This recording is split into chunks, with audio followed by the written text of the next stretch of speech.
All those in favor, please say aye. Aye. Any opposed? All right. First up is approval of minutes from the September 26th, 2023 meeting. If I could get a motion, Jennifer. And a second by Rob. Thank you. Are there any corrections or changes to the minutes? All right. All those in favor, please say aye. Aye. Any opposed? That passes. Next up, informational items. Do not see anyone from the clerk's office or the coroners. ETSB will be first up then.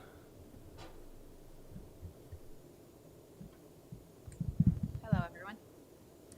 So I'm just going to give you guys just a short update. We are progressing very well with our Stark County Dispatch Center. We are in hopes that the building will be complete at the end of January. That's just the building itself. We still have to put in all of the electronics and everything for them, but the building itself should be completed by January 30th. That's where we are. Any questions? Thank you. Thank you. Scott, is there anyone from PCAPS?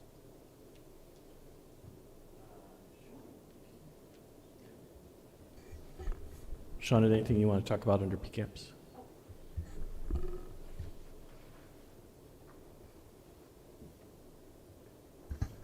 Becky was unavailable to be here today, and she did not have any agenda items, but she did ask me to share that we took possession last week of the new PCAPS mobile unit, so that's very exciting.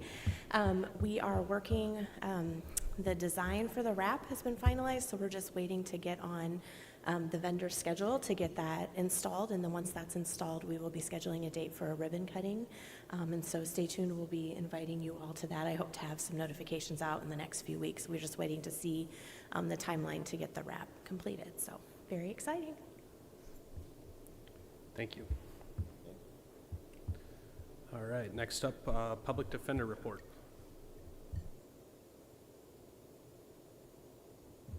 Thank you. Kevin Lowe, Peoria County Public Defender. Happy New Year. Hope everybody had a good holiday. And I know it's been a couple of months since I last addressed all of you. We've had a couple of items updated here. Of course, we have our new office that had been renovated recently, and it has been completed. We're so very happy to have been moved into the office. We moved in over the final 2 weeks of October, so we are fully moved in. The office looks great. It's well designed. It's well constructed, and we thank the county board for the support that you all showed us, and all the, of course, the financial support that you provided.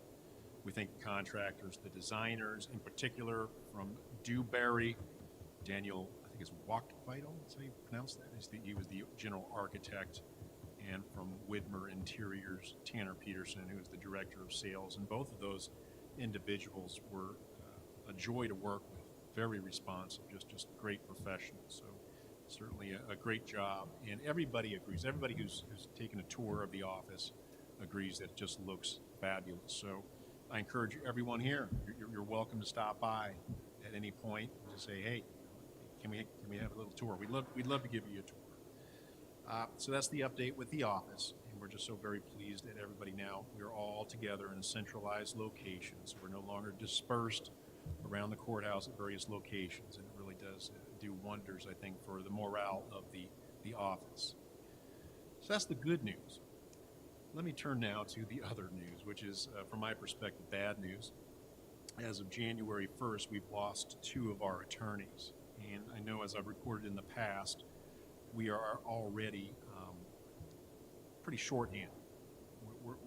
We're stretching thin at this point, and so we had Max Walton, who was one of our entry-level newest attorneys. He resigned and left.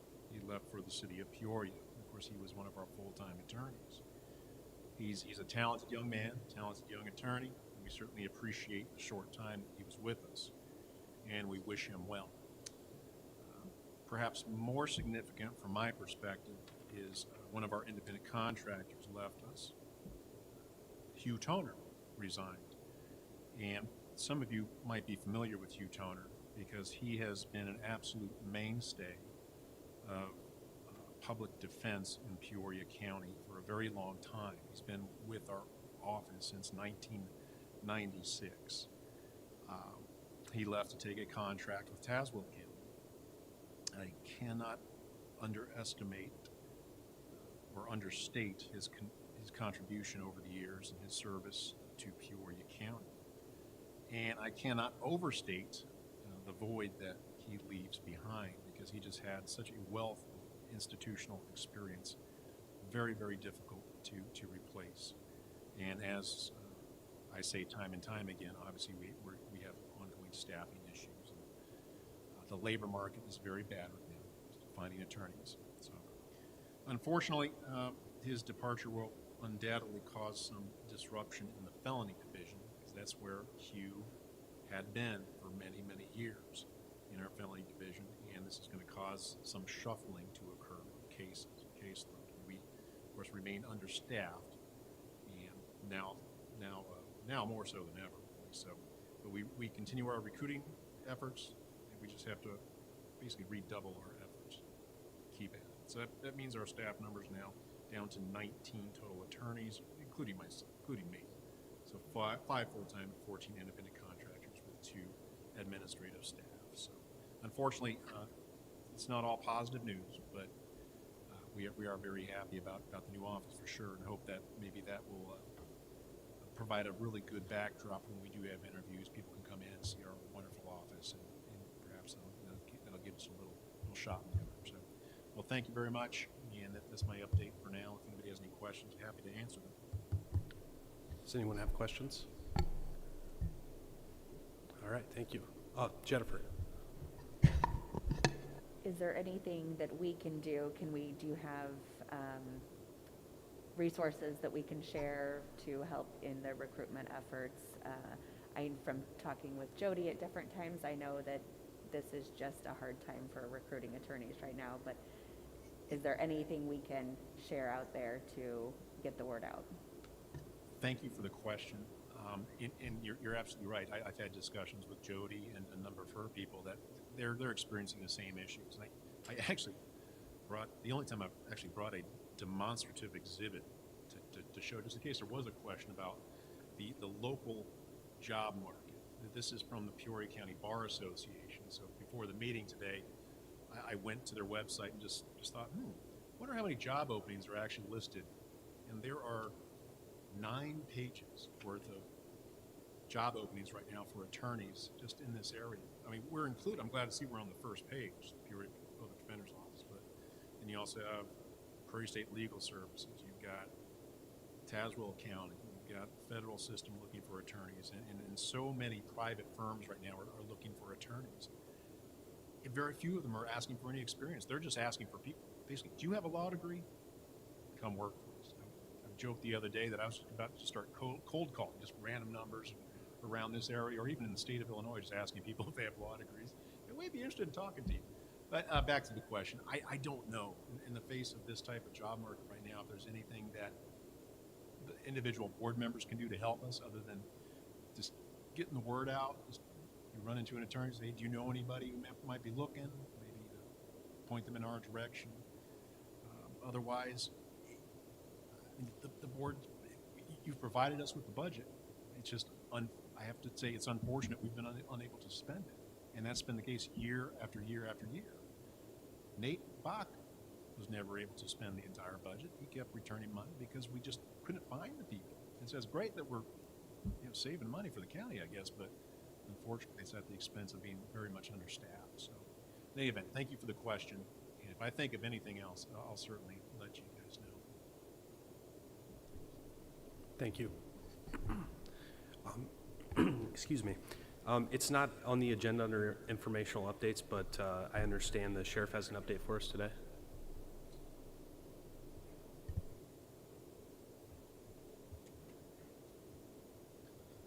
Hello. Member Allison Groves asked me to kind of give an update on the jail and since Safety Act has been in place since September 18th, I can only speak really on what we're dealing with at the jail. I mean, there's so many different branches that deal with the Safety Act, courts, public defender's office, state's attorney's office, a lot of different players in this. So right now it's been 3.5 months. Population-wise, I was just talking to the media yesterday about this. They inquired about it. We were at 380 September 18th when the Safety Act came into play. Right now I'm at 260, and I have 16 people waiting to go to DOC, which just got pushed back, I think, another week. So really, I'm probably 245 here within a week or so. So that's the lowest we've seen in a long time. Having said that, last year at this time we were at 280. So when the Safety Act went into effect in September, we were kind of ending that summer peak where we were doing a lot of direct patrols. Peoria PD was doing a lot of direct patrols, a lot of arrests, a lot of crime going on.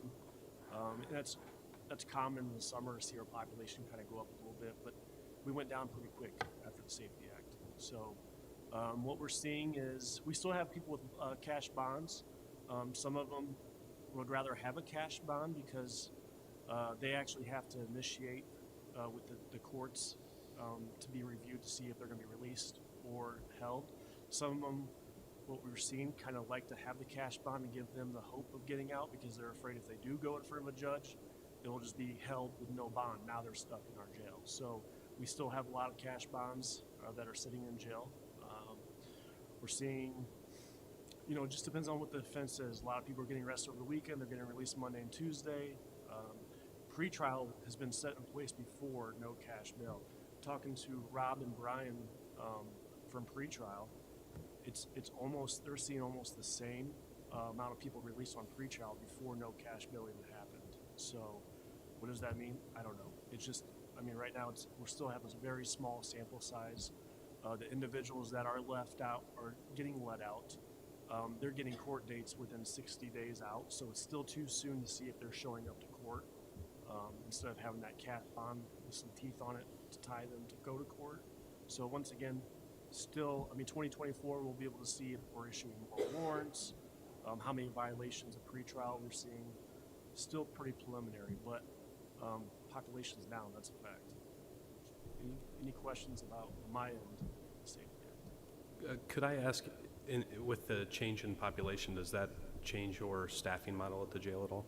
Not at all, because I'm still 12, 13, 14 down right now. So, I was paying double overtime almost from March, I think, to December. I just cut double time out because it's a new budget. I like to try to be strict year end or year beginning of the year. But we still have a lot of overtime in the jail, a lot. There's a lot of people getting sent out to the hospital nonstop every day. A lot of those are two-person escorts. We're forcing a lot of people. So we'll probably end up back to double time soon, probably. But we're hiring. We're not losing a ton of correction officers. So I think we have a good thing going, but we're still just trying to get above water right now. Does anyone have any questions? Member Allison?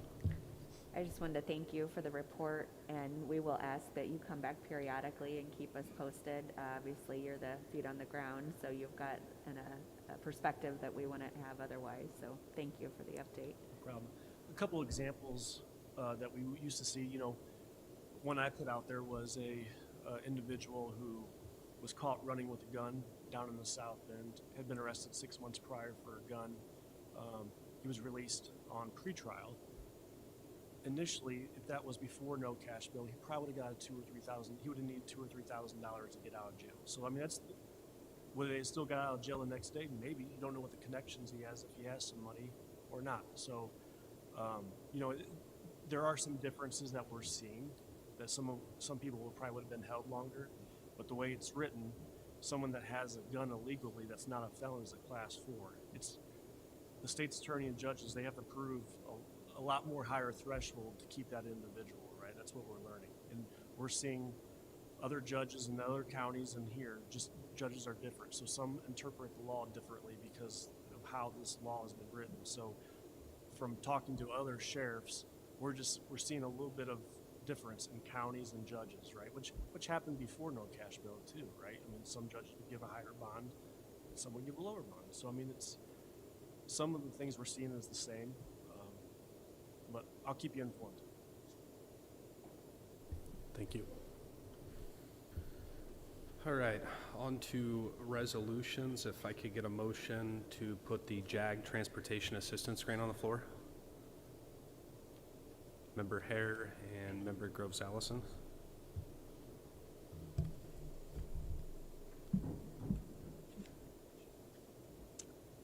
Hello. Okay, this is a grant that we submitted an application for. It's $50,000 from Illinois Criminal Information Justice Authority to provide some transportation assistance to defendants in current criminal cases ongoing in the 10th Circuit. So we did collaborate with the other 4 counties in the circuit to go after this funding. It will be used primarily in Peoria, but there will be some funding given to Tazewell, mostly for to provide transportation to get to court hearings or to get to court-ordered services that may have been done through probation, such as drug testing, domestic violence classes, psych evaluations, things that are not in the courthouse, that may be throughout the city. And if they're on a bus line, we would provide bus passes.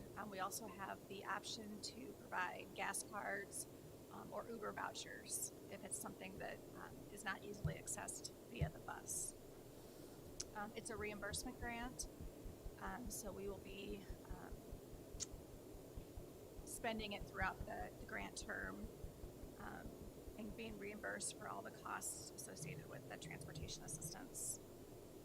Does anybody have any questions?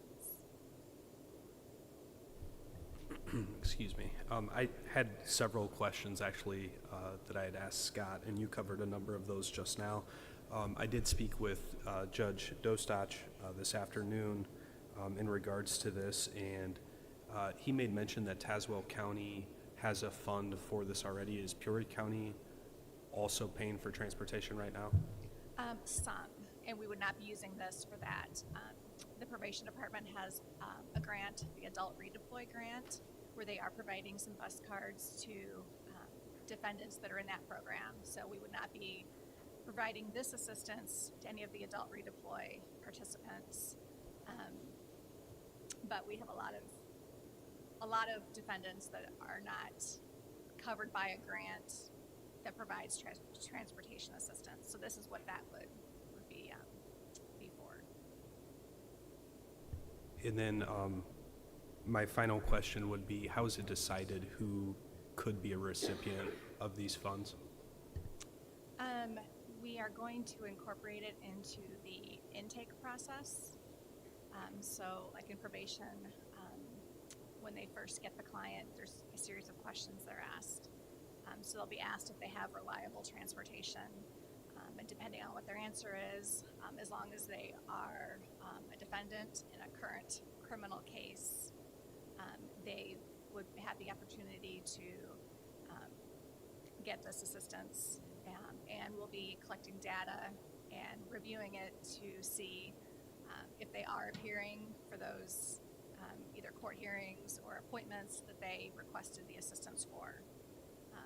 And then following up, if they don't show up, then we would not be providing them more assistance again, unless there was, some reason for why they did not use what they were given.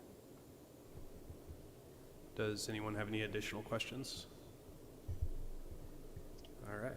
All those in favor, please say aye. Aye. Any opposed?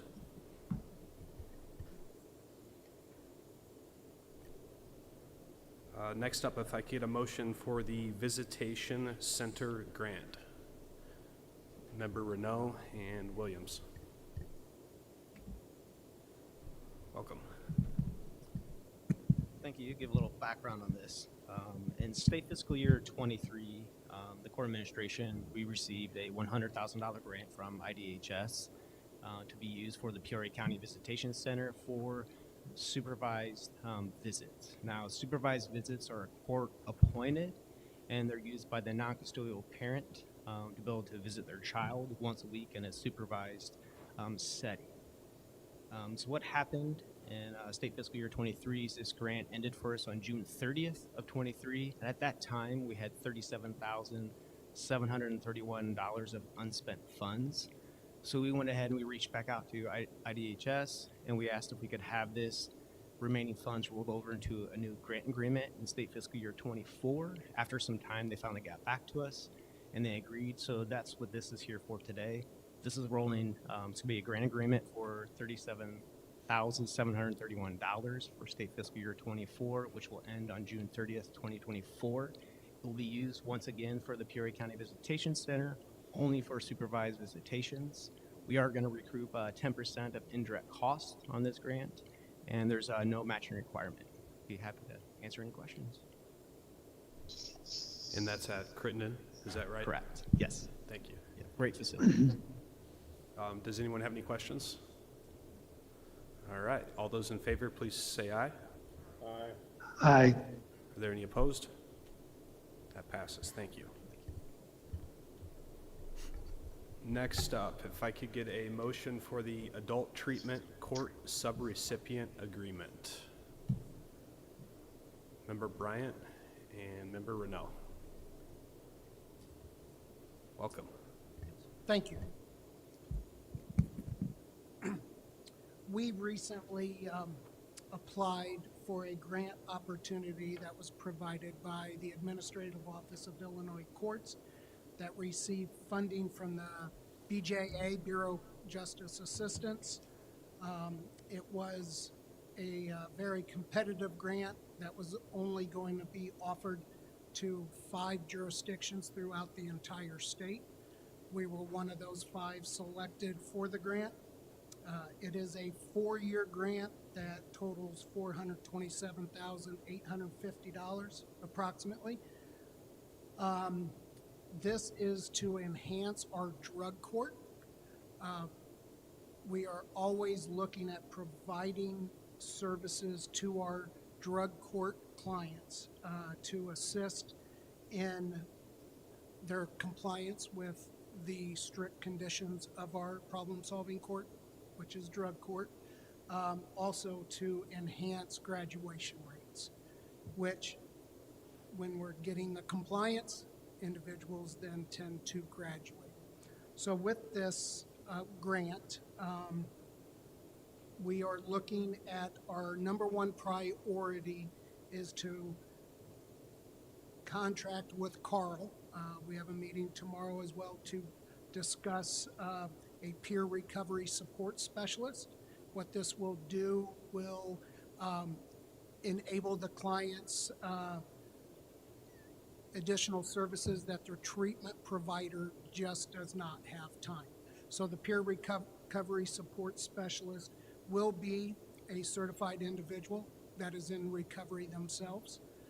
They will assist the individuals in getting to medical appointments, applying for job application, any assistance other than treatment. Perhaps it could be to report for drug testing. These individuals are there, or this individual is there to assist these clients to help them get through this program. We also are looking at, in regards to transportation, there is a line item under this that would cover drug court clients only, which would then, this money would be used. We would not need to use the transportation grant for these individuals to attend all their drug testing, treatment. Keep in mind, these individuals have to report 3 to 5 times a week to submit to random drug testing. So we're able to use these funds to assist in bus passes as well for those individuals. All drug testing is either conducted Monday through Friday here at the probation department and on weekends out at the juvenile detention center. So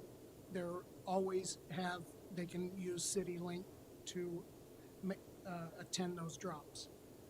We are also looking at other services, housing assistance possibly, individuals getting out of jail, need assistance with housing. We can use those funds as well, perhaps help pay first month's rent.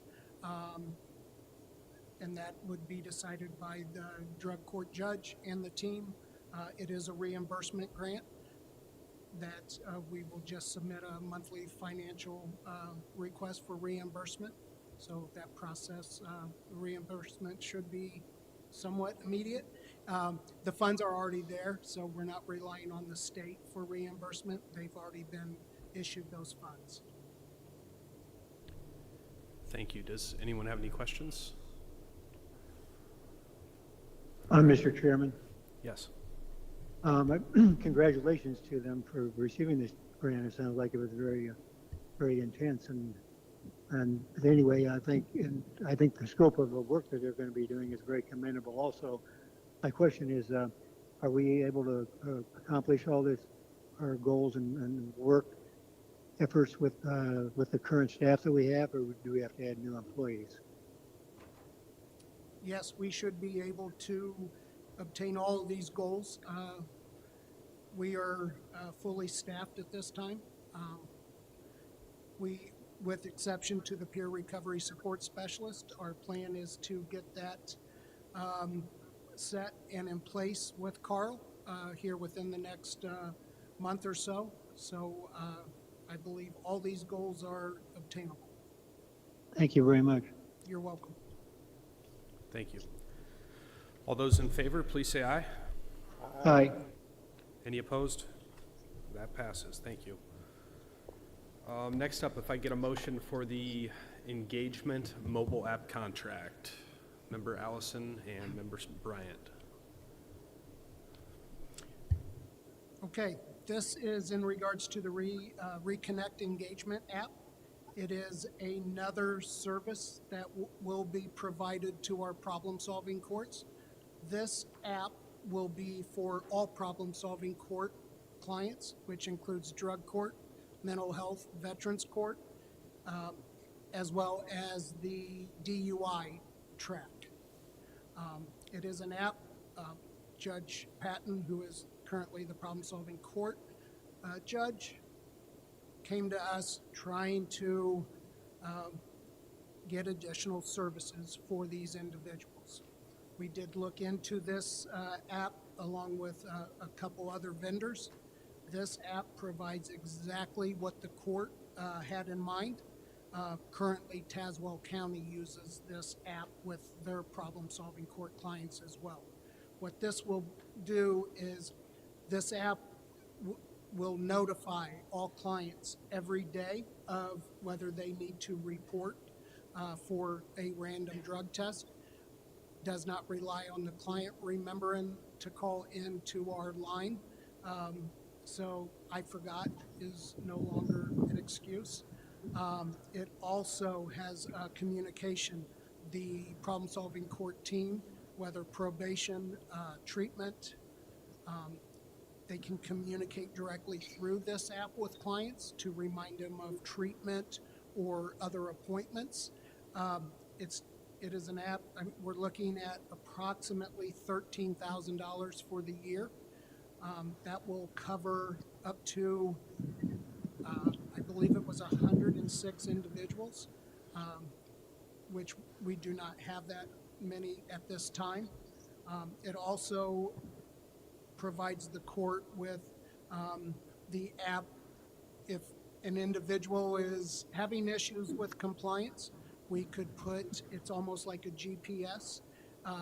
It monitors the individual. So if they're ordered, all right, you're no longer to be out in the late hours of the night, you need to be home by a certain time, this phone with a check-in will, if the court determines, they can also monitor the individual that way to make sure they're in compliance with the court order. So we're real excited about this. I know Judge Patton is very excited. And we are hoping to start this, we're anticipating to start this the 1st of February with board approval. All right, thank you for that detail. Does anyone have any questions? Member Ricker. Will this be optional for the defendant to utilize, or will it be mandated by the court system that they must use it? And if it's mandated, what if the person doesn't have a device to put the app on? I mean, it kind of snowballs, so it sounds good, but, I'm sure they figured out some of those answers. They did. Good question. It will be mandated for all of the individuals. There is an option as well. It's hard to believe, but most individuals have a cell phone. Almost all of our clients, they perhaps are homeless, but they have a cell phone. However, if they do not have the ability or have a phone, there is the ability to rent a smartphone through Reconnect as well. Currently, if an individual does not have a phone, they report to our office daily to see if their color has been selected to drop. Does that answer your question? Okay. Thank you. Does anybody else have questions? All right, all those in favor, please say aye. Aye. Any opposed? That passes. Thank you. Next up is public comment. Miscellaneous? All right, meeting adjourned.